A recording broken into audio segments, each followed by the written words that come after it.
Hello everyone. Rajasthan के प्रमुख त्यौहार विगत परीक्षाओं में आए हुए क्वेश्चंस इस वीडियो में हम डिस्कस करेंगे, जो कि आने वाले एग्ज़ाम्स के लिए भी इम्पोर्टेंट होंगे। अगर आप चैनल पर नए हो तो चैनल को सब्सक्राइब ज़रूर करें, वीडियो को एंड तक देखें और लाइक ज़रूर करें। पहला क्वेश्चन है यहाँ पर, राजस्थान के प्रत्येक वर्ष के चैत्र मास में गणगौर पूजन उत्सव दिवस की तिथि क्या है। ये जो क्वेश्चन है ये जेल प्रहरी परीक्षा, कनिष्ठ वैज्ञानिक सहायक और आरपीएससी थर्ड ग्रेड एग्जाम में पूछा गया है। तो जो गणगौर है, गणगौर पूजन वो चैत्र महीने में होता है। सबसे पहले तो आपको ये याद रखना है, चैत्र महीने की चैत्र कृष्ण प्रथम से ये चैत्र शुक्ल तृतीया तक मनाया जाता है। शुक्ल तृतीया तक, ठीक है, शुक्ल तृतीया तक टोटल 18 दिन तक ये त्यौहार चलता है।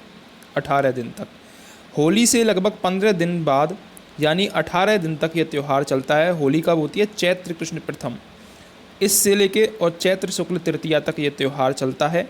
ये त्यौहार महादेव और पार्वती के गौने का सूचक है। तो यहाँ पर क्वेश्चन क्या था कि चैत्र मास में गणगौर पूजन उत्सव की तिथि क्या है, तो वो करेक्ट आंसर हो जाएगा शुक्ल पक्ष तृतीया। लेकिन अगर आपसे पूछ लिया जाए गणगौर के बारे में ही और कि गणगौर होली से लगभग 15 दिन बाद तक, लगभग टोटल 18 दिन तक ये त्यौहार मनाया जाता है।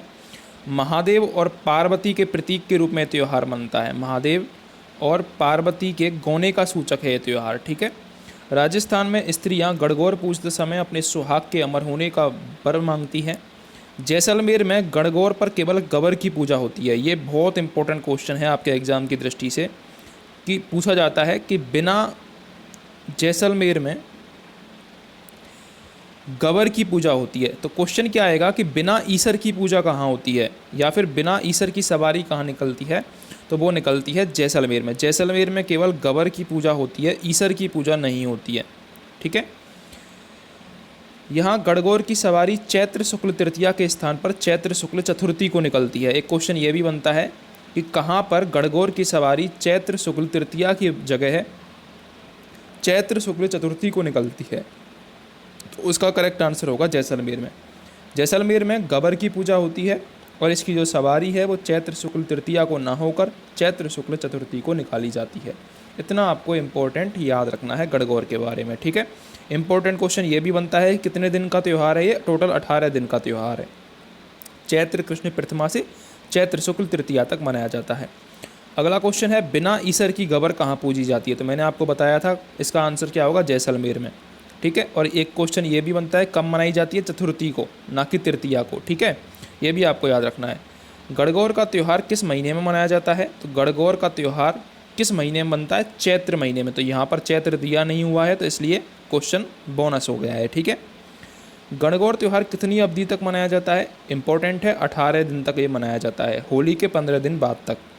होली के 15 दिन बाद कौन सा त्यौहार मनाया जाता है, करेक्ट आंसर होगा गणगौर, फर्स्ट ऑप्शन करेक्ट होगा। अगला क्वेश्चन है, धींगा गणगौर किस शहर की प्रसिद्ध है, तो ऑप्शंस आपके सामने है, अजमेर, झालावाड़, कोटा और उदयपुर। करेक्ट आंसर यहाँ पर उदयपुर होगा। अब देखो मैं आपको कुछ गणगौर के बारे में कुछ इंपॉर्टेंट फैक्ट्स बताऊंगा जो कि आपको ध्यान से सुनने हैं। और अगर आप चैनल पर नए हो तो चैनल को सब्सक्राइब जरूर कर देना, ठीक है। तो आपने धींगा गवर का नाम सुना होगा, धींगा गवर, जो कि अभी क्वेश्चन में भी पढ़ा था।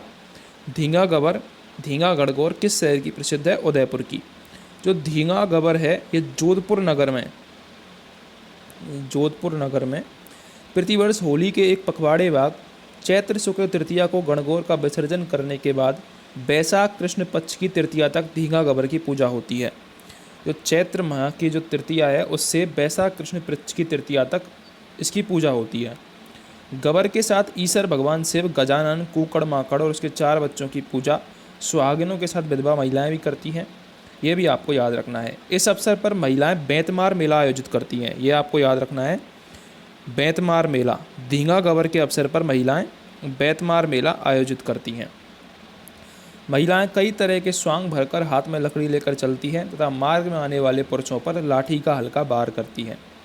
जोधपुर में मनाए जाने वाले अनूठे धींगा गवर मेले का आयोजन उदयपुर में भी होने लगा। ये जो धींगा गवर है ये पहले जोधपुर में बनती थी, लेकिन अब उदयपुर में भी मनाई जाती है, ठीक है। उदयपुर में इसको प्रारंभ करने का श्रेय मेवाड़ के महाराजा राज सिंह को जाता है। और महाराजा गज सिंह प्रथम को जाता है। महाराजा गज सिंह प्रथम, इन्होंने अपनी छोटी रानी को प्रसन्न करने के लिए इसकी शुरुआत की थी, कहाँ पर? उदयपुर में। ठीक है, तो ये आपको याद रखना है। धींगा गबर किस शहर के लिए प्रसिद्ध है? उदयपुर के लिए प्रसिद्ध है। अगले क्वेश्चन पर चलते हैं।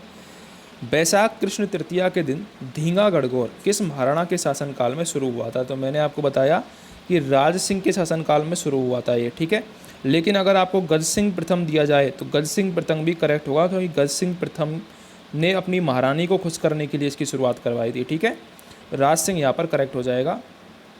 अगला क्वेश्चन है, राजस्थान के कौन से क्षेत्र में चैत्र शुक्ल पंचमी को गुलाबी गणगौर मनाई जाती है? इंपॉर्टेंट क्वेश्चन है ये साहब। ठीक है, गुलाबी गणगौर डायरेक्ट पूछा जा सकता है।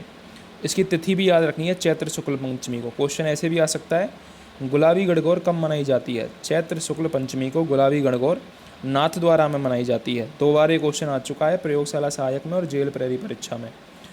नाथद्वारा में द्वारकाधीश का मंदिर है, वल्लभ संप्रदाय का प्रमुख मंदिर है, ये आपको याद रखना है।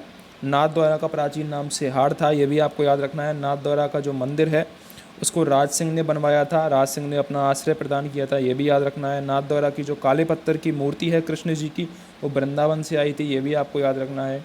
औरंगजेब ने मूर्तियों को तोड़ने का आदेश दिया था, तब ये यहाँ पर आई थी। तो बहुत सारे तथ्य हैं जो नाथद्वारा के बारे में आपको याद रखने हैं। इनमें से ही एक है गुलाबी गणगौर।